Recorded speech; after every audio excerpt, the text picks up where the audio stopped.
Humble and people जो कि अपने आप को जरा जानते हो ना, अच्छा लगता है उनसे बैठ के बात करना।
जब भी मैं स्ट्रेस होती हूँ या कुछ होती हूँ तो मेरी फ़ोन कॉल उठ जाती है और मुझे लाइक रिलैक्स लाइक एक तरीका बता देती है और वाकई मुझे मैं उस चीज़ों को फॉलो करती हूँ अब तक। इवन मैंने बच्चों की तरबियत तक इनसे सीखा है कि लाइफ में या कैसे इसको बैलेंस करना पड़ता है।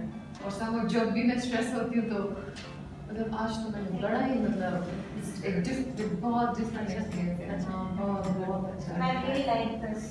Although it's not like Anything you want to write still now?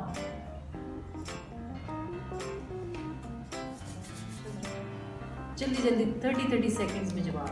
How do you learn about yourself? Have you ever learned about yourself?